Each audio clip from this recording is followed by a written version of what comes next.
اعوذ باللہ من الشیطان الرجیم بسم اللہ الرحمن الرحیم السلام علیکم ورحمۃ اللہ وبرکاتہ۔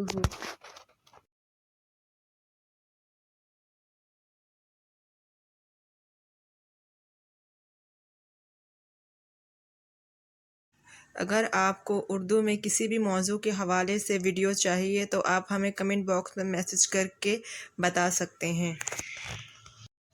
جملہ کی اقسام۔ جملہ کی اقسام جاننے سے پہلے ایک نظر جملہ کے تعارف کو دیکھتے ہیں۔ الفاظ کے ایسے مسلسل مجموعے کو جملہ کہتے ہیں جس سے سننے والا بات کو پوری طرح سمجھ لے اور اس کا مفہوم حاصل کر لے، چاہے بات تقریر میں ہو یا تحریر میں۔ جملے کے دو اصل عنصر ہوتے ہیں۔ مسند الیہ۔ مسند الیہ جملہ کا وہ جزو ہے جس کی نسبت کچھ کہا جائے۔ مسند۔ مسند جملے کا وہ جزو ہے جس میں کسی شخص یا چیز کی بابت کچھ کہا جائے۔ مبتدا۔ جب کسی شخص یا چیز کا ذکر کیا جائے تو اسے مبتدا کہتے ہیں۔ انگلش میں اسے سبجیکٹ بھی کہتے ہیں۔ خبر۔ جو کچھ بھی مبتدا کے بارے میں کہا جائے اسے خبر کہتے ہیں۔ آئیے مسند اور مسند الیہ کو مثالوں سے سمجھتے ہیں۔ چیزیں دکانوں پر سجی ہوئی ہیں۔ رات گزر گئی، دن چڑھ آیا، چور بھاگ گیا، ہوا چل رہی ہے۔ دیکھو اوپر کے جملوں کے دو بڑے بڑے جزو ہیں۔ چیزیں دکانوں پر سجی ہوئی ہیں، رات گزر گئی، دن چڑھ آیا، چور بھاگ گیا، ہوا چل چلی ہے۔ چیزیں دکانوں پر سجی ہوئی ہیں، رات گزر گئی، دن چڑھ آیا، چور بھاگ گیا، ہوا چل چلی ہے۔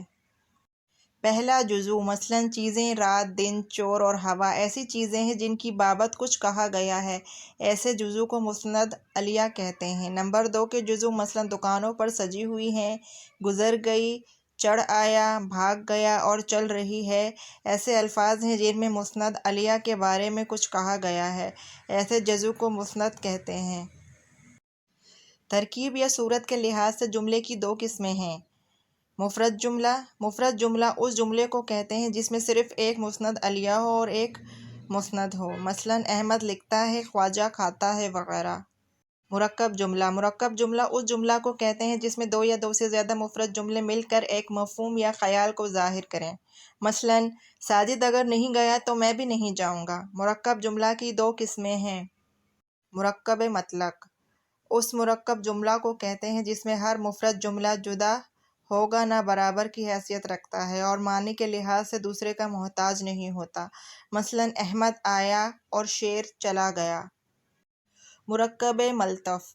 اس مرکب جملے کو کہتے ہیں جس میں ایک جملہ اصل ہوتا ہے اور باقی جملے اس کے ماتحت ہوتے ہیں۔ جب تک ذیلی جملہ اصلی جملے سے مل کر استعمال نہیں ہوتا اس وقت تک پورا مطلب بیان نہیں ہو سکتا، مثلاً وہ کتاب جو گم ہو گئی تھی مل گئی ہے۔ اس میں وہ کتاب مل گئی اصل جملہ ہے اور وہ جو گم ہو گئی تھی ذیلی جملہ ہے۔ معنی اور مطلب کے لیے دونوں کا ہونا ضروری ہے۔ معنی کے لحاظ سے جملے کی دو قسمیں ہیں۔ جملہ خبریہ۔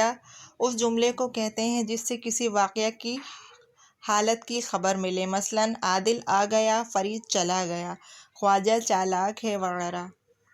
جملہ انشائیہ۔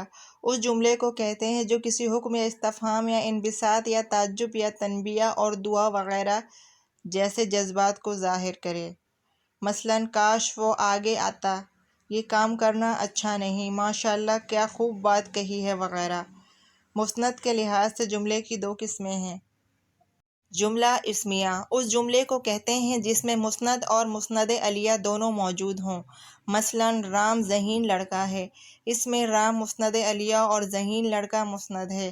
جملہ اسمیہ کے مسند الیہ کو مبتدا اور مسند کو خبر کہتے ہیں۔ جملہ اسمیہ کے مندرجہ ذیل ارکان ہوتے ہیں۔ مبتدا اس اسم کو کہتے ہیں جس کی طرف کوئی اسم یا فعل منسوب ہوتا ہے۔ خبر اسے کہتے ہیں جو مبتدا کی طرف منسوب ہو۔